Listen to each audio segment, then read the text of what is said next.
Overland monthly, ஆங்கிலத்தில் பக்கம் 93. பாடத்தின் தலைப்பு முதற் பேரானவர்களின் கடந்து போகுதல்.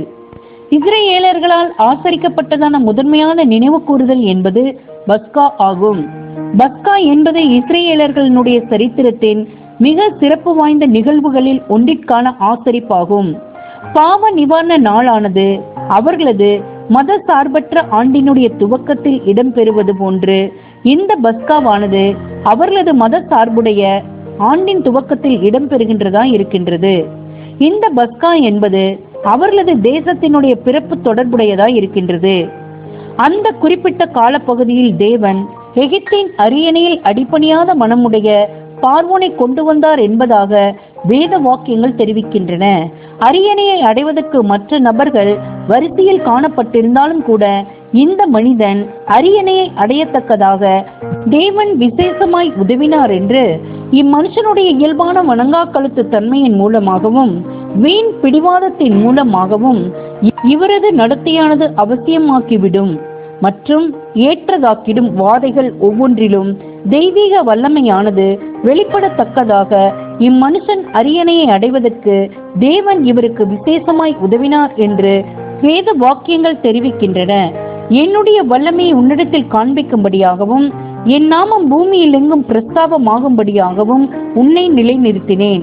யாத்திராகமம் 9ஆம் அதிகாரம் 16ஆம் வசனத்தில் நாம் வாசிக்கின்றோம். எகிப்தியர்கள் மீது அனுப்பப்பட்டதான 10 வாதைகளானது இவர்கள் தேவனுடைய தெரிந்து கொள்ளப்பட்ட ஜனங்களை அநியாயமாய் நடத்தினதற்கு எதிரான தெய்வீக நீதியினுடைய வெளிப்படுத்துதல்களாய் இருந்தன. 10 வாதைகளில் இறுதியான வாதையானது பஸ்கா கடந்து போகுதல் எனும் நமது பாடத்தோடு தொடர்புடையதாய் இருக்கின்றது. எகிப்தியர்களின் முதற்பேரானவர்கள் அனைவரும் மரிக்க வேண்டும் என்பதாகவும் இஸ்ரேலர்களின் முதற்பேரானவர்கள் மரிக்க கூடாது என்பதாகவும் ஆணை அனுப்பி வைக்கப்பட்டது. எகிப்தில் தங்கி இருக்கின்றதான தெரிந்து கொள்ளப்பட்ட ஜனங்களோ தங்களை எகிப்தினிடம் இருந்து வேறுபடுத்தி வித்தியாசப்படுத்தி காண்பிக்கத்தக்கதாக விசேஷமான ஏற்பாடுகளை செய்திடுவதற்கு கட்டளையிடப்பட்டிருந்தனர். அவர்கள் ஒவ்வொரு குடும்பத்தினருக்கென்று பழுதற்ற ஓர் ஆட்டுக்குட்டியினை தெரிந்து கொண்டு அதை 1ஆம் மாதத்தினுடைய 10ஆம் தேதி என்று வீட்டிற்குள் கொண்டு வர வேண்டும். அதை அவர்கள் 14ஆம் தேதி வரை பேணி பராமரித்து பின்னர் அதை அடிக்க வேண்டும். அதன் இரத்தமானது வெளி வீட்டு வாசலினுடைய நிலைக்கால்களிலும் மேற்சட்டங்களிலும் தெளிக்கப்பட வேண்டும் மற்றும் அதன் எலும்புகள் எதுவும் முறிக்கப்படாத நிலையில் அதன் மாமிசமானது நெருப்பில் சுடப்பட வேண்டும். 14ஆம் தேதி இரவிலேயே கசப்பான கீரைகளுடனும் புளிப்பில்லாத அப்பங்கள் உடனும் புசிக்கப்பட வேண்டும். அடுத்த நாள் காலையில் இந்த உணவினுடைய பலத்தினால் அவர்கள் எகிப்திலிருந்து ஆபிரகாமோடு பண்ணப்பட்டதான உடன்படிக்கையின் கீழ் சுதந்திரித்துக் கொள்ளத்தக்கதாக வாக்களிக்கப்பட்ட தேசத்துக்கு புறப்பட வேண்டும். சங்கார தூதன் கடந்து போனார். மோசேயின் வாயிலாக கர்த்தர் முன்னுரைத்தவைகள் போலவே விளைவுகள் நிகழ்ந்தது.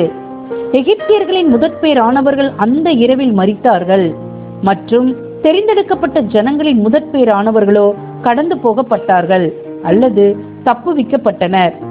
குறிப்பிடத்தக்கதான இந்த அற்புதமானது தெய்வீக கட்டளையின் பேரில் நினைவு கூறப்பட்டது மற்றும் ஒவ்வொரு வருடமும் இதற்கான காலப்பகுதியில் ஒரு குடும்பத்திற்கு அல்லது கூட்டத்தாருக்கு ஓர் ஆட்டுக்குட்டி என இஸ்ரேலர்களின் ஒவ்வொரு வீட்டிற்குள்ளும் 10ஆம் தேதி அன்று ஓர் ஆட்டுக்குட்டி கொண்டு வரப்படுகின்றது. அவர்கள் குடியிருக்கும் இடங்களில் இருந்து புளிப்புகள் அனைத்தும் அப்புறப்படுத்தப்படுகின்றன. சீர்கேட்டினை அடையாளப்படுத்துகின்றதான அனைத்தும் சுட்டரித்து போடப்பட்டது மற்றும் புளிப்பில்லாத அப்பம் மாத்திரமே ஆட்டுக்குட்டியின் மாமிசத்தோடு புசிக்கப்பட்டது. வருடந்தோறும் பஸ்காவானது 8 நாள் கொண்டாடப்படுகின்றது மற்றும் 1ஆம் நாளும் 8ஆம் நாளும் பிரதான நாட்களாக இருக்கின்றன அல்லது விசேஷமாய் ஆசரிக்கப்பட வேண்டிய நாட்களாய் இருக்கின்றன. சமீபத்தில் நாங்கள் எருசலேமுக்கு சென்ற போது பஸ்காவானது பழமையான யூத முறைமையாக மாத்திரம் காணப்படாமல் அந்த தெரிந்தெடுக்கப்பட்ட ஜனங்களுடைய மிகுந்த சந்தோஷகரமான பண்டிகையாகவும் காணப்படுகின்றது என்பதை நாங்கள் அறிந்திருந்தபடியால் எருசலேமில் பஸ்கா காலத்தின் போது காணப்படத்தக்கதாக காலத்தினை திட்டமிட்டு செயல்பட்டோம்.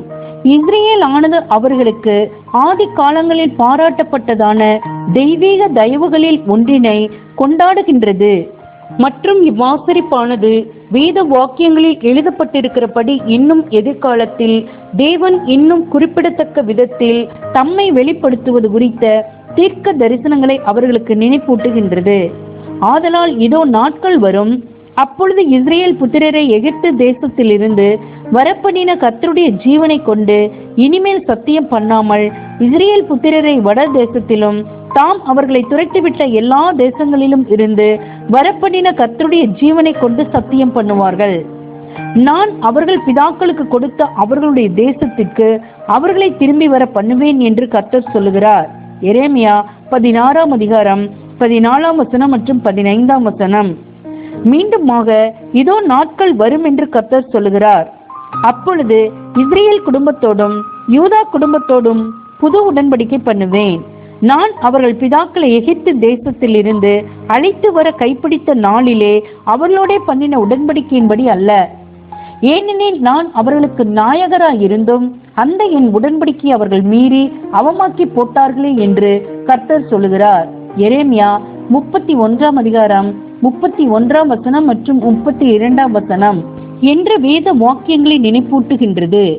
இங்கு பஸ்கா காலத்தின் போது எகிப்தில் இருந்துள்ள இந்த விடுதலையானது, அதாவது தெரிந்து கொள்ளப்பட்ட ஜனங்களுடைய கடந்த கால சரித்திரத்தின் மிகவும் சிறப்புமிக்க இந்நிகழ்வானது இஸ்ரேலுடன் புதிய உடன்படிக்கையானது ஏற்படுத்தப்படுவதற்கு ஏற்ற காலம் வருகையில் முழுமையாய் திரைக்குள் மறைந்து போய்விடும் என்பதாக மீண்டும் குறிப்பிடப்பட்டுள்ளது. புதிய உடன்படிக்கையானது பிரமாணம் மற்றும் திவ்ய கோரிக்கைகள் தொடர்புடைய விஷயத்தில் பழையது, ஆனாலும் மேன்மையான பலிகளின் காரணமாகவும் மேலான மத்தியஸ்தரின் காரணமாகவும் புதியதாகி உள்ளது.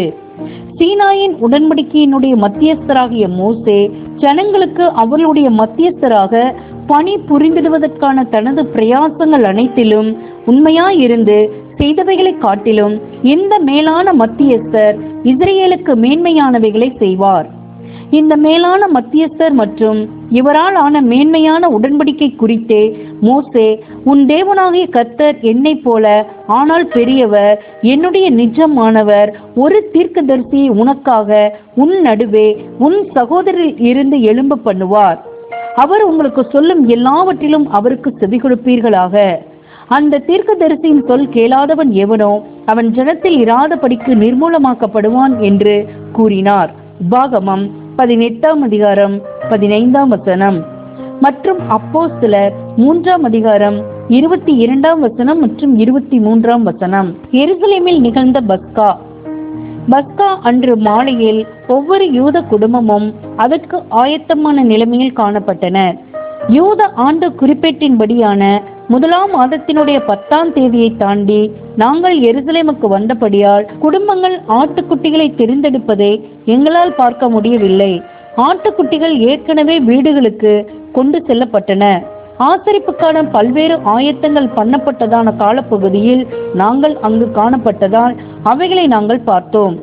ஒவ்வொரு வீட்டாரும் அவ்வனுசரிப்புக்காக வீட்டை சுத்தம் செய்தனர் மற்றும் பழைய எலும்புகளும் அல்லது அழுகினதும் துர்நாற்றம் வீசுகின்றதுமான எந்த ஒரு பொருளும் மற்றும் அழுகின நிலையில் உள்ள எந்த ஓர் உணவும் காணப்படுகின்றதா என மூளை முடுக்கெல்லாம் தேடப்பட்டது மற்றும் கழிவுப் பொருட்கள் அனைத்தும் சுட்டெரிக்கப்பட்டன. ஒரு ஆச்சாரமான முறைமையும் செய்யப்படுகின்றது. வீட்டின் தலைவர் எரியும் மெழுகுவர்த்தியுடன் வீட்டார் பின்தொடர்ந்து வர முழு வீட்டையும் சோதனையிடுகின்றார். ஆட்டுக்குட்டி அடிக்கப்படுவதும் சுடப்படுவதும் ஒரு விதமான முறையில் செய்யப்படுகின்றது. ஆட்டுக்குட்டியினுடைய சரீரத்திற்குள் நீலவாக்கில் ஒரு கம்பு விடப்படுகின்றது மற்றும் சிலரால் குறுக்காகவும் ஒரு கம்பு விடப்படுகின்றது மற்றும் இப்படியாகவே திட்டமிடாமலேயே சிலுவையின் கருத்தானது கொடுக்கப்படுகின்றது. தெரிந்து கொள்ளப்பட்ட ஜனங்களின் மனங்களிலும் தங்களது ஆட்டுக்குட்டியானது சிலுவையில் அறையப்பட்டதான இயேசுவை குறிக்கின்றதாகவே இருக்கின்றது. குடும்ப அங்கத்தினர்கள் உணவை சுற்றி கூடிக்கொள்கின்றனர் மற்றும் அநேகர் இன்று கத்திகளையும் முள் கரண்டிகளையும் ஃபோர்க்ஸ் கரண்டிகளையும் ஸ்பூன்ஸ் பயன்படுத்தினாலும் ஜனங்களில் சிலர் ஆதி காலங்களினுடைய வழக்கங்களை பின்பற்றுகிறவர்களாக இருந்து தங்கள் விரல்களையே அதிகமாக பயன்படுத்துகின்றனர். சிலர் நவீன கால மெல்லிய முருகலான புளிப்பில்லாத அப்பங்களை மேட்ஸோ பயன்படுத்துகின்றனர். ஆனால் அநேகர் தடினமான அப்பம் போன்றதான பழைய வழக்கத்தின்படியான புளிப்பில்லாத அப்பத்தையே பயன்படுத்தினார்கள். இந்த அப்பங்களானது கடினமானவைகளாகவும் எளிதில் மடக்கத்தக்கவைகளாகவும் இருந்தன. அப்பங்களில் ஒன்றினை மடக்கும் போது அது கரண்டி போல் பயன்படுத்தப்பட்டு உண்ணப்படுகின்றது. மற்றும் சில சமயங்களில் விசேஷித்த சுவைக்காக அவைகள் ரசங்களில் தோய்த்து உட்கொள்ளப்படுகின்றன. முதல் பஸ்கா நிகழ்வின் போது இஸ்ரேலர்கள் தங்கள் வஸ்திரங்களை தரித்தவர்களாகவும் வாக்களிக்கப்பட்ட தேசத்துக்கு உடனடியாக புறப்படும் வண்ணம் ஆயத்தத்துடன் காணப்பட்டவர்களாகவும் இருந்தது போல இதை நினைப்பூட்டும் வண்ணமாகவே புசித்தல் விஷயங்கள் அனுசரிக்கப்படுகின்றன. ஒவ்வொரு குடும்பத்திலும் மோசேயால் கட்டளையிட்டது போல குடும்ப தலைவர் குடும்பத்தாருக்கு இவ்வாசரிப்புக்கான அர்த்தத்தினையும் யூத ஜாதியினுடைய ஆரம்பம் தொடர்புடையதான அதன் துவக்கத்தையும் விவரிக்கின்றார். இந்த ஆட்டுக்குட்டியினை புசித்தலானது பிரமாணத்தின்படி 1ஆம் மாதத்தினுடைய 14ஆம் தேதிக்குரியதாகும். பின்வரும் 15ஆம் தேதி அன்று பார்வோன் மற்றும் செங்கடலின் வல்லமையில் இருந்ததான மாபெரும் விடுதலையின் நிமித்தமான சந்தோஷத்தின் பண்டிகை ஆரம்பமாகின்றது. அந்த 8 நாட்கள் அளவும் எருசலேமில் தங்கும் ஸ்லாக்கியம் எங்களுக்கு கிடைக்கவில்லை. ஆனால் பண்டிகையினுடைய 1ஆம் மகா நாளில் பரிசுத்த நகரமானது அதன் உச்சபட்சமான மகிழ்ச்சியினால் நிறைந்திருந்தது. அங்கு காணப்பட்டதான ஜன தொகையில் பெரும்பான்மையானவர்களாய் காணப்பட்ட யூதர்களுக்கு மாத்திரமாக இந்த காலப்பகுதி விசேஷமானதாக காணப்படாமல் ஜன தொகையில் அதிக அளவு வகிப்பவர்களான கிரேக்க மற்றும் அர்மேனியன் கிறிஸ்தவர்களுக்கும் இஸ்லாமியர்களுக்கும் அக்காலமானது ஜெபிப்பதற்கான தருணமாகவும் விடுமுறை காலமாகவும் காணப்படுகின்றது. பழமை வாய்ந்த கிறிஸ்துவ சமுதாயத்தினர்கள் இன்னும் யூத கால கணக்கீட்டின்படியான ஆதி திருச்சபையின் பாணியிலேயே நமது கர்த்தருடைய மரணம் மற்றும் உயிர்த்தெழுதலின் தேதிகளை ஆசரிக்கின்றனர். யூத கால கணக்கீட்டின்படியான ஆதி திருச்சபையின் பாணியில் இருந்து பல நூற்றாண்டுகளுக்கு முன்னதாகவே ரோம கத்தோலிக்க சபையும் அதன் மகள்கள் அமைப்பும் கொஞ்சம் வேறுபட்டு போய்விட்டது. இதனால் தான் இந்த வருடம் இப்பாடம் எழுதப்பட்ட வருடம். ரோம கத்தோலிக்கன், எபிஸ்கோப்பலியன், லூதரன் சபைகள் புனித வெள்ளியையும் ஈஸ்டர் ஞாயிறையும் மார்ச் 25 மற்றும் 27ஆம் தேதிகளில் கொண்டாடினார்கள். ஆனால் நாங்கள் எருசலேமில் பார்த்ததான ஆசரிப்பானது 1 மாதம் தாண்டி, அதாவது ஏப்ரல் 22 முதல் 24ஆம் தேதிகளில் ஆசரிக்கப்பட்டன. ஆகையால் கிரேக்க மற்றும் அர்மேனியன் கிறிஸ்தவர்கள் புனித வெள்ளியையும் ஈஸ்டர் ஞாயிறையும் கொண்டாடினதையும் நாங்கள் காண முடிந்தது. அர்த்தம் மற்றும் விளக்கம்: 35 நூற்றாண்டுகள் காலமாக தேவனுடைய தெரிந்து கொள்ளப்பட்ட ஜனங்கள் தெய்வீக கட்டளைகளுக்கு கீழ்ப்படிந்தவர்களாக பஸ்கா நினைவு கூறுதலை அதன் வெளி தோற்றமான முக்கியத்துவத்தை மாத்திரம் நோக்கினவர்களாகவும், ஆனால் ஒரு கணம் கூட தாங்கள் ஆசரிக்கின்றதான காரியத்தினுடைய உண்மையான அர்த்தத்தை சிந்தித்து பார்க்காதவர்களாக, அதாவது தங்களுக்கும் மனுக்குலம் யாவற்றிற்கும் மிகவும் முக்கியமானதாக காணப்படும் தெய்வீக திட்டத்தினுடைய ஒரு பிரம்மாண்டமான அம்சத்திற்கு பஸ்கா நிழலாய் காணப்படுகின்றது என்பதை சிந்தித்து பார்க்காதவர்களாக ஆசரித்து வந்தார்கள். அவர்கள் அடித்த ஆட்டுக்குட்டியானது இயேசுவாகிய தேவ ஆட்டுக்குட்டிக்கு நிழலாய் இருக்கின்றது. இயேசுவின் மரணமானது முழு உலகத்தினுடைய பாவங்களுக்கான மீட்கும் பொருள் விலைக்கிரயமாக காணப்படுகின்றது. ஆபிரகாமுக்கும் மற்றும் இவர் மூலமாக தெரிந்து கொள்ளப்பட்ட ஜனங்களுக்குமான வாக்குத்தத்தம் ஆனது நிறைவேறுவதற்கு முன்னதாக இயேசுவின் மரணம் சம்பவிப்பது அவசியமாய் இருந்தது. பாவத்தில் இருந்ததான ஒரு மீட்பானது நித்தியமான பயனை உடையதாக காணப்படுவதற்கு வருடந்தோறும் பலி செலுத்தப்பட்டு வரும் சொல்லட்டமான ஆட்டுக்குட்டியினுடைய பலியை பார்க்கிலும் மேன்மையான பலி அவசியமாய் உள்ளது. ஆதாம் மற்றும் அவரது சந்ததியாகிய மனுக்குலத்திற்கான பலியாக தமது ஜீவனை அளிக்கத்தக்கதாக இயேசு மனிதன் ஆகுவது மாத்திரம் அவசியமாயிராமல், இன்னுமாக பலியின் வேலையை முடித்த பிற்பாடு அவர் யெகோவா தேவனின் வலது பாரிசத்தில் ஆவிக்குரிய மேசியாவாக காணப்படத்தக்கதாக பரத்திற்கு ஏறவும் வேண்டியிருந்தது. தெரிந்து கொள்ளப்பட்ட ஜனங்கள் நம்புகிறதும் மற்றும் தாங்கள் மேசியாவின் ஆசீர்வாதங்களை சகல ஜாதிகளுக்கும் ஜனங்களுக்கும் பாஷைக்காரர்களுக்கும் வழங்குவதற்கென பயன்படுத்தப்படுவார்கள் என்பதாகவும் உள்ள ஆபிரகாமின் உடனான உடன்படிக்கையில் தங்களுக்கு பண்ணப்பட்டதான கிருபையான வாக்குத்தத்தங்கள் அனைத்தையும் இவர்களுக்காக இந்த ஆவிக்குரிய மேசியா ஏற்ற காலத்தில் நிறைவேற்றிடுவார். பாவத்தின் நிமித்தமான ஓர் ஆக்கினை தீர்ப்பு உலகத்தின் மீது காணப்பட்டது. பாவத்தின் சம்பளம் மரணம். இந்த மரண தண்டனை தீர்ப்பானது முழுமையாகவும் என்றென்றுமாகவும் புறம்பாக்கி போடப்படுவதற்கு முன்னதாக மனிதன் முற்றிலுமாகவும் என்றென்றுமாகவும் மரண நிலைமைகளில் இருந்து நித்திய ஜீவனுக்கும் அவனது சிருஷ்டிகருக்கு இசைவான நிலைமைக்கும் உயர்த்தப்படுவதற்கு முன்னதாக மனிதனுக்கான தண்டனை சந்திக்கப்பட வேண்டும். தெய்வீக ஏற்பாட்டிற்கு இசைவாக இயேசு முதலாவதாக தம்மை இஸ்ரேலுக்கு அவர்களது ராஜாவென முன்வைத்தார்.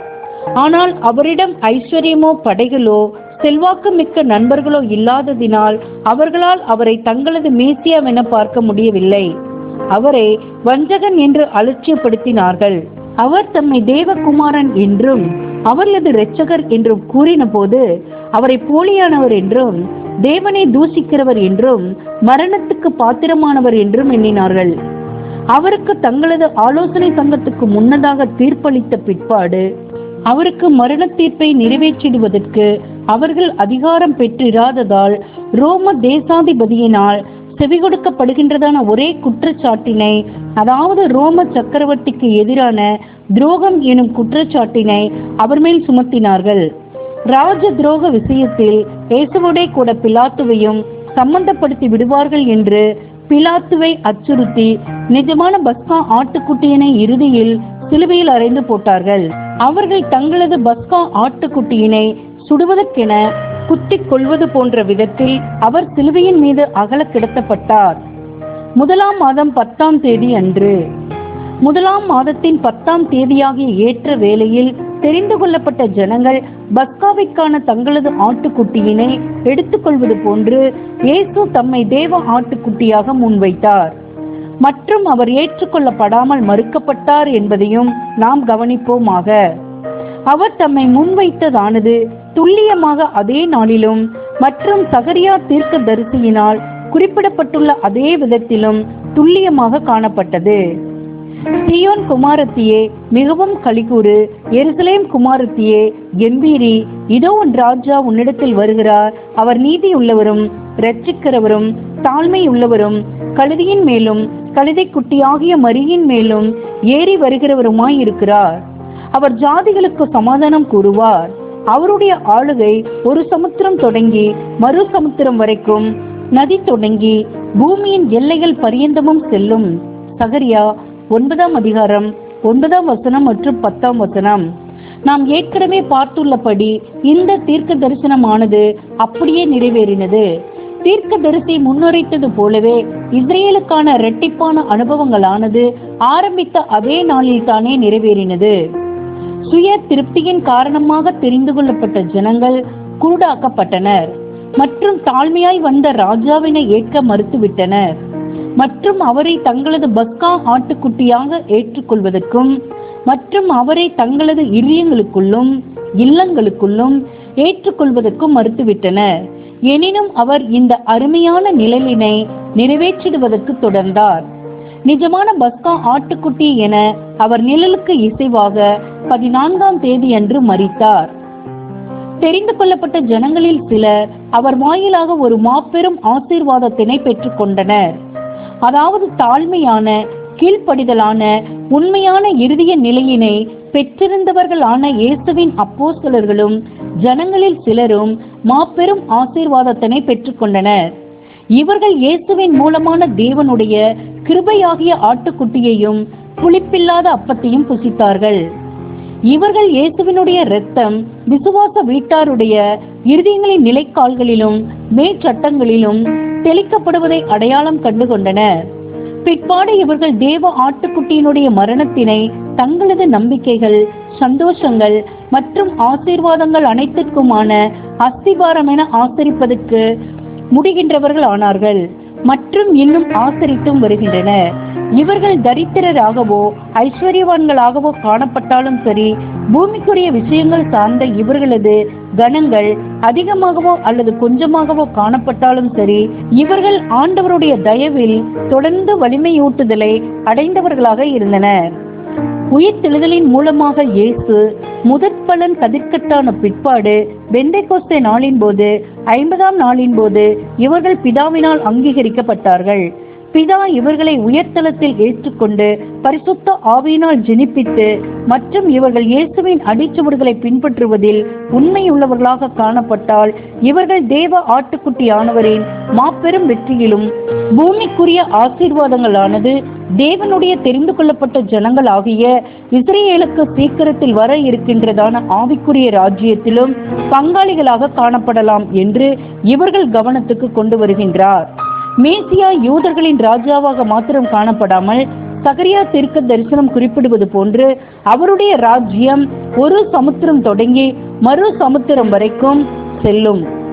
ஜாதிகள் அனைத்தும் அவரது வல்லமையும் மகிமையும் அடையாளம் கண்டுகொள்ளும் மற்றும் அவருக்கு முன் முழங்கால் யாவும் முடங்கிடும் மற்றும் யெகோவா தேவனுக்கு மகிமையாய் அனைத்து நாவும் அறிக்கையிடும். இந்த யுகத்தின் முடிவில் மேசியா வல்லமையிலும் மகா மகிமையிலும் வெளிப்படும் போது இஸ்ரேல் தங்களுக்கு வாக்களிக்கப்பட்டவரான மகிமையான மேசியாவை ஏற்றுக்கொள்வார்கள். இதற்கிடையில் ஏசாயா 10ஆம் அதிகாரம் 21 வசனம் முதல் 23 வசனத்தில் இடம்பெறும் மீதமானவர்களை தவிர மற்றபடி உள்ள இஸ்ரேல் அவரது ஆவிக்குரிய மனவாட்டி ஆகுவதற்கு தங்களுக்கு முதலாவது அளிக்கப்பட்டதான வாய்ப்பினை தவறவிட்டவர்களாய் இருப்பார்கள். சங்கீதம் 45:9 முதல் 14 வரை. தேவன் இதை முன்னறிந்தவராக தீர்க்க தரிசிகள் மூலம் முன்னுரைத்தும் உள்ளார். ஏசாயா 10ஆம் அதிகாரம் 22 வசனம் மற்றும் ஏசாயா 1ஆம் அதிகாரம் 9 வசனம். யெகோவா தேவன் மேசியாவின் ராஜ்யமானது ஆவிக்குரிய ஒன்றாக இருக்கும் என்ற உண்மையினை மறைத்து வைத்தவராய் காணப்பட்டார். நியாய பிரமாணத்திலோ தீர்க்க தரிசிகளின் வாயிலாகவோ ஆவிக்குரிய மேசியா குறித்த எந்த ஒரு வாக்குத்தத்தமும் கொடுக்கப்படவில்லை. ஆதியாகமம் துவங்கி மல்கியா வரையிலுமான வாக்குத்தத்தம் அனைத்தும் பூமிக்குரியவை ஆகும். ஆபிரகாமுக்கு பண்ணப்பட்டதான வாக்குத்தத்தம் கூட, நீ பார்க்கிற இந்த பூமி முழுவதையும் நான் உனக்கும் உன் சந்ததிக்கும் என்றைக்கும் இருக்கும்படி கொடுப்பேன். ஆதியாகமம் 13ஆம் அதிகாரம் 15ஆம் வசனத்தில் நாம் வாசிக்கின்றோம். இஸ்ரேல் இந்த வாக்குத்தத்தத்தினை இழந்து போகவில்லை. ஆபிரகாமினுடைய ஆவிக்குரிய சந்ததியில் மாத்திரம் மிகவும் முதன்மையான நிலையில் தெரிந்து கொள்ளப்பட்ட ஜனங்கள் குறிப்பிடப்படாமல் விரைவில் ஆபிரகாமுக்கும் அவர்களது உண்மையுள்ள தீர்க்கதரிசிகள் அனைவரும் பூமி எங்கும் பிரபுக்களாக, அதாவது ஆளுகிறவர்களாக வைக்கப்படுவார்கள். சங்கீதம் 45:16. அப்போது ஆபிரகாமின் சந்ததி மேன்மைப்படுத்தப்பட்டு சகல ஜனங்களுக்குமான திவ்ய ஆசீர்வாதங்களின் கால்வாயாக காணப்படுவார்கள். தேவன் தாம் முன்னறிந்து கொண்ட தம்முடைய ஜனங்களை தள்ளிவிடவில்லை. அவர் தமது புதிய உடன்படிக்கையின் கீழ் மற்றும் மெல்கிசேதேக் என்பதினால் அடையாளப்படுத்தப்படும் அதன் மாபெரும் மத்தியஸ்தர் மற்றும் பிரம்மாண்டமான நிஜமான ஆசாரிய கூட்டத்தின் கீழ் நல் வாக்குத்தத்தங்கள் யாவற்றையும் நிறைவேற்றிட போகின்றார். மற்றும் மல்கியா 3ஆம் அதிகாரம் 1 முதல் 3 வசனங்களில், இதோ நான் என் தூதனை அனுப்புகிறேன், அவன் எனக்கு முன்பாக போய் வழியை ஆயத்தம் பண்ணுவான். அப்பொழுது நீங்கள் தேடுகிற ஆண்டவரும் நீங்கள் விரும்புகிற உடன்படிக்கையின் தூதனுமானவர் தம்முடைய ஆலயத்துக்கு தீவிரமாய் வருவார். இதோ வருகிறார் என்று சேனைகளின் கர்த்தர் சொல்லுகிறார். ஆனாலும் அவர் வரும் நாளை சகிப்பவன் யார்? அவர் வெளிப்படுகையில் நிலை நிற்பவன் யார்? அவர் புடமிடுகிறவனுடைய அக்கினியைப் போலவும் வண்ணாருடைய சௌக்காரத்தை போலவும் இருப்பார். அவர் உட்கார்ந்து வெள்ளியை புடமிட்டு சுத்திகரித்துக் கொண்டிருப்பார். அவர் லேவியின் புத்திரரை சுத்திகரித்து அவர்கள் கர்த்தருடையவர்களாய் இருக்கும்படிக்கும் நீதியாய் காணிக்கையை செலுத்தும்படிக்கும் அவர்களை பொன்னை போலவும் வெள்ளியை போலவும் புடவிடுவார். முன்னுரைக்கப்பட்டது போலவும் செய்ய போகின்றார். மோசேயை போன்றவர், ஆனால் இவரிலும் பெரியவர். யெகோவா தேவனுடைய திட்டத்தின்படி மேசியாவாகிய ராஜா தேவனுக்கும் இஸ்ரேலுக்கும் நடுவில் மத்தியஸ்தராக, மோசேயின் நிஜமானவராக, நீண்ட காலமாய் வாக்களிக்கப்பட்டிருந்த நிஜமான ஆசாரியனாக, ராஜாவாக, மேசியாவாக நிற்பார். அவர் மாம்சத்தில் காணப்பட்டால் ஆவிக்குரிய மேசியாவாக காணப்படுவார் என்ற உண்மையானது அவரது மகிமையையும் வல்லமையையும் குறைத்து போடுவதற்கு பதிலாக அதிகமாக்கவே செய்யும். பூமிக்குரிய மகிமையை இஸ்ரேலர்கள் பெற்றுக்கொள்வார்கள். அவர்கள் கற்பனை கூட பண்ணி பார்க்க முடியாத பூமிக்குரிய ஆசீர்வாதங்களை யெகோவா தேவனால் இஸ்ரேலின் ராஜாவாகிய தாவீதின் குமாரனாக மிகவும் உயர்த்தப்பட்டவரின் கரங்களில் நின்று பெற்றுக்கொள்வார்கள். இப்படியாக இஸ்ரேலரிடமிருந்து புதிய உடன்படிக்கையின் கீழ் இஸ்ரேலின் மத்தியஸ்தர் வாயிலாக தேவனை அணுகுவதற்கான ஒரு வழி புறஜாதியார்கள் அனைவருக்கும் திறக்கப்படும். ஆகையால் தான் பின்வருமாறு எழுதப்பட்டுள்ளது: திரளான ஜனங்கள் புறப்பட்டு வந்து நாம் கர்த்தரின் பர்வதத்திற்கும் ராஜ்யத்திற்கும் யாக்கோபின் தேவனுடைய ஆலயத்துக்கும் போவோம் வாருங்கள். அவர் தமது வழிகளை நமக்கு போதிப்பார், நாம் அவர் பாதைகளில் நடப்போம் என்பார்கள். ஏனெனில் சீயோனில் இருந்து ஆவிக்குரிய ராஜ்யத்திலிருந்து வேதமும், எருசலேமில் இருந்து சீர் பொருந்தப்பட்ட இஸ்ரேலின் பூமிக்குரிய ராஜ்யத்தில் இருந்து கர்த்தரின் வசனமும் வெளிப்படும். ஏசாயா 2ஆம் அதிகாரம் 3ஆம் வசனம். அக்காலத்தில் எருசலேமில் தேவனுடைய ராஜ்யபாரம் ஸ்தாபிக்கப்பட்டுள்ளது என அடையாளம் கண்டுகொள்ளாத ஜாதிகளுக்கு விசேஷித்த ஆசீர்வாதம் மழை இருப்பதில்லை. புறஜாதிகளை ஆசீர்வதித்தல் தொடர்புடையதாக சகரியா தீர்க்கதரிசி குறிப்பிட்டிருப்பதை கவனியுங்கள்.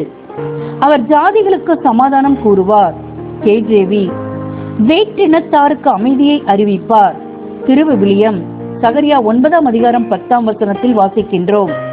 ஆனால் சமாதானத்தின் இந்த ஆசீர்வாதமானது முதலாவதாக தேவனுடைய தெரிந்து கொள்ளப்பட்ட ஜனங்களுக்கு கடந்து வந்து மற்றும் இவர்கள் வாயிலாக பிரஜாதிகளுக்கு கடந்து செல்லும்.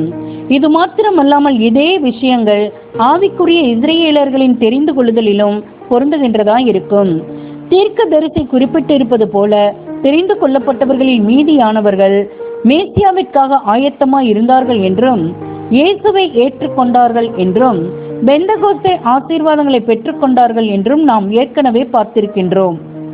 இவர்களே நாம் பார்த்திருக்கிறபடி கிறிஸ்துவ சபையின் அப்போஸ்தலர்களாகவும் கிறிஸ்துவ சபையின் ஆதி பிரதிநிதிகளாகவும் காணப்பட்டனர். ஆனால் ஆவிக்குரிய ஆசீர்வாதங்களுக்கான முதல் வாய்ப்பினை தெரிந்து கொள்ளப்பட்ட ஜனங்களுக்கு கொடுத்த பிற்பாடு ஆபிரகாமினுடைய ஆவிக்குரிய சந்ததி தொடர்புடைய விஷயத்தில் மேசியா புறஜாதிகளுக்கு தயவு பாராட்டினார் மற்றும் சமாதானம் கூறினார். ஆகையால் கிருபையின் சுவிசேஷமானது, அதாவது ஆவிக்குரிய தளத்தில் மேசியாவுடன் பங்காளிகள் அல்லது அங்கத்தினர்கள் ஆகுவதற்கான அழைப்பானது தேவனுடைய வழி நடத்தலின்படி புறஜாதிகளுக்கு இந்த சுவிசேஷ யுகம் முழுவதும் கடந்து சென்றது. கேட்கும் செவிகளை உடையவர்களுக்கும் புரிந்து கொண்டு கீழ்ப்படியும் இருதயம் உடையவர்களுக்கும் கடந்து சென்றது. இப்படியாக யூதர்கள் மற்றும் புறஜாதிகளில் இருந்து யெகோவா தேவன் தமது குமாரனாகிய மீட்பருடன் பங்காளிகளாய் இருப்பதற்கு பாத்திரவான்களாய் இருப்பவர்களை தெரிந்தெடுத்து கொண்டு வருகின்றார். இவர்களே பல்லாயிரமான பெயர் கிறிஸ்தவர்கள் மத்தியில் சிறு மந்தையினராக காணப்படுகின்றனர். இந்த சிறு மந்தையினரிடமே மீட்பர், பயப்படாதே சிறு மந்தையே, உங்களுக்கு ராஜ்யத்தை கொடுக்க உங்கள் பிதா பிரியமாய் இருக்கிறார், லூக்கா 12ஆம் அதிகாரம் 32ஆம் வசனத்தில் கூறினார். அது இஸ்ரேலை ஆசீர்வதிக்க போகின்றதும் இஸ்ரேல் வாயிலாக சகல புறஜாதியாருக்கும் ஆதாமினுடைய இனத்தின் ஒவ்வொரு அங்கத்தினருக்கும் சமாதானம் பேசுகின்றதும் பாவம் மற்றும் மரணத்தின் நிலைமைகளில் இருந்து தேவனுடன் இசைவான நிலைமைக்கும் நித்திய ஜீவனுக்கும் திரும்பப்படுவதற்கான முழு வாய்ப்பினை அருளுகின்றதுமான ராஜ்யமாகும். ஆம், பஸ்காவின் நிழலிலும் நிஜத்திலும் தேவனுடைய தெரிந்து கொள்ளப்பட்ட ஜனங்களுக்கு தேவனுடைய ஏற்ற வேலை வரும்போது வெளியேற பெற்ற படிப்பினைகளும் ஆசீர்வாதங்களும் காணப்படுகின்றது. தெரிந்து கொள்ளப்பட்ட ஜனங்கள் மத்தியில் 18 நூற்றாண்டுகளுக்கு மேலாக நிலவும் குருடான நிலைமையும் தயவு நின்று தள்ளப்பட்ட நிலைமையும் என்றென்றுமாக காணப்படாமல் முதலாவதாக இஸ்ரேலில் இருந்தும் பின்னர் புறஜாதிகளில் இருந்தும் ஆவிக்குரிய தளத்தில் அவரது தெரிந்து கொள்ளப்பட்ட பங்காளிகளாக இருக்க போகிறவர்களை கூட்டி சேர்ப்பது வரை மாத்திரமே நிலவுகின்றதா இருக்கும். பின்னர் இஸ்ரேல் அதன் குருட்டுத்தன்மையினின்று விடுதலை அடையும் மற்றும் அவர்கள் மீது ஆசீர்வாதங்கள் திரளாய் கடந்து வரும். அவர்கள் ஒரு ஜாதியாக குருடாக்கப்பட்டதும் புறம்பாக்கப்பட்டதுமானவைகள் அவர்கள் ஜாதிக்கே ஆசீர்வாதத்தை உண்டு பண்ணுவதற்கு தேவனால் நோக்கம் கொண்டிருக்கப்பட்டது. அவர்கள் ஒட்டுமொத்தமாக இரக்கம் பெற்றுக்கொள்ளத்தக்கதாக கஷ்டமான நிலைமைகளின் கீழ் அவர்கள் ஒட்டுமொத்தமாக தண்டிக்கப்பட்ட ஜனங்கள் என ஒன்று சேர வைக்கப்பட்டு இருந்தன. ரோமர் 11ஆம் அதிகாரம் 25ஆம் வசனம் மற்றும் 30ஆம் வசனம் முதல் 32ஆம் வசனம் வரை. முதற் பேரானவர்களின் சபை. பஸ்கா ஆட்டுக்குட்டியானது புசிக்கப்பட்ட அந்த இரவில் இஸ்ரேலர்கள் அனைவரும் அபாயத்தில் காணப்படாமல் தெரிந்து கொள்ளப்பட்ட ஜனங்களில் முதற் பேரானவர்கள் மாத்திரமே கடந்து போகப்பட்டார்கள் என்பது நினைவில் வைக்கப்பட வேண்டும். கொஞ்ச காலத்துக்கு பின்னர் அனைத்து குடும்பங்களிலும் உள்ள முதற் பேரானவர்களுக்கு பதிலாக ஒரு கோத்திரத்தை முழுமையாக, அதாவது லேவி கோத்திரத்தை தேவன் எடுத்துக்கொண்டார். அப்போதிலிருந்து சங்கார தூதனால் கடந்து போகப்பட்டதன் மூலம் காப்பாற்றப்பட்டவர்களும் ஆட்டுக்குட்டியினுடைய இரத்தத்தினாலும் அதன் மாம்சத்தை கசப்பான கீரைகளுடனும் புளிப்பில்லா அப்பத்துடனும் புசித்ததினாலும் காப்பாற்றப்பட்டவர்களுமானவர்கள் இந்த ஒரு கோத்திரத்தினால் அடையாளப்படுத்தப்பட்டனர். 2 நிழல்கள் இதில் கலந்து காணப்படுகின்றன. அவை, ஒன்று, நாம் ஏற்கனவே குறிப்பிட்டுள்ள ஆவிக்குரிய இஸ்ரேலர்கள் பற்றியதாக முதல் நிழலில் உள்ளது. இவர்களில் மகிமையடைந்த மேசியா பலி செலுத்தின ஆரோனுக்கும் மற்றும் ஆசாரியனாக தனது சிங்காசனத்தில் உட்கார்ந்திருந்த மெல்கி சேதேக்குக்கும் நிஜமான மாபெரும் பிரதான ஆசாரியனாய் இருப்பார். ஆரோனின் குமாரர்கள் நற்கீர்த்தியின் மத்தியிலும் துர்க்கீர்த்தியின் மத்தியிலும் தங்கள் ஆண்டவரை மரணம் வரையிலும் பலியில் உண்மையாய் பின்தொடர்ந்த சொற்பமான பரிசுத்தமானவர்களுக்கு அடையாளமாய் இருக்கின்றனர். நாம் ஏற்கனவே பார்த்திருக்கிறபடி இவர்கள் விஷயத்தில் முதலாவதாக தேவனால் தெரிந்து கொள்ளப்பட்ட ஜனங்களே அழைக்கப்பட்டனர். தெரிந்து கொள்ளப்பட்ட ஜனங்களிலிருந்து போதுமான எண்ணிக்கையானவர்கள் ஆயத்தம் ஆகாத போது மீதமானவர்கள் புறஜாதிகளிடமிருந்து ஏற்றுக்கொள்ளப்பட்டனர். ஏனெனில் இவர்கள் ஆபிரகாமினுடைய விசுவாசத்திலும் கீழ்ப்படிதலினாலும் இயக்கப்பட்டவர்களாய் காணப்பட்டனர். 2, இன்னுமாக உண்மையுள்ள ஆனாலும் குறைவான வைராக்கியம் கொண்டிருக்கும் இயேசுவினுடைய பின்னடியார்கள் ஆகிய ஒரு வகுப்பார் இருக்கின்றனர். இவர்கள் நற்கிரிகைகள் செய்திருக்கின்றனர், ஆனால் நேர்த்தியாய் பலி செலுத்தும் ஆவியில் கொஞ்சம் குறைவுபட்டு போனவர்களாக காணப்படுகின்றனர். லேவியர்களுக்கு ஒத்திருக்கும் இவர்களும் யூதர்கள் மற்றும் பிரஜாதிகளிடமிருந்து அழைக்கப்பட்டவர்களாய் இருக்கின்றனர். ஆசாரியர்கள் மற்றும் லேவியர்களால் அடையாளப்படுத்தப்படுகின்றதான இந்த 2 வகுப்பினரும் ஒன்றாக பரலோகத்தில் பேர் எழுதியிருக்கிற முதற் பேரானவர்களின் சர்வ சங்கமாகிய சபையில் அடங்குகின்றனர். இவர்கள் தேவனுடைய சிருஷ்டிகளின் முதற் பலன்களாக இருக்கின்றனர். யாக்கோபு 1:18. முதலாவது தேவனுடைய தெரிந்து கொள்ளப்பட்ட ஜனங்களில் இருந்தும் இரண்டாவது புறஜாதிகளில் இருந்தும் தெரிந்து கொள்ளப்பட்டவர்களும் ஆகிய இந்த 2 வகுப்பாரும் எகிப்தின் முதற் பிறப்புகள் சங்கரிக்கப்பட்ட இரவின் போது கடந்து போகப்பட்டவர்கள் ஆகிய இஸ்ரேலின் முதற் பிறப்புகளினால் அடையாளப்படுத்தப்படுகின்றனர். ஆகையால் இயேசுவின் முதலாம் வருகை முதற்கொண்டு மேசியாவின் ராஜ்யம் ஸ்தாபிக்கப்படுவதும் வரையிலுமான காலப்பகுதியாகிய இந்த சுவிசேஷ யுகமானது இருள் பூமியையும் காரிருள் புறஜாதியாரையும் மூடியிருக்கும் இரவு வேளையாய் இருக்கின்றது என்று நாம் பார்க்கின்றோம்.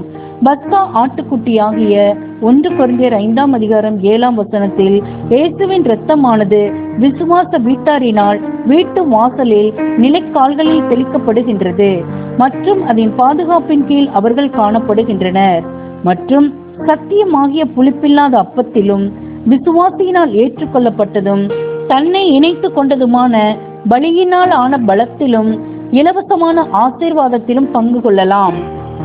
பிற்பிறப்புகள் மற்றும் முதற் பிறப்புகள்.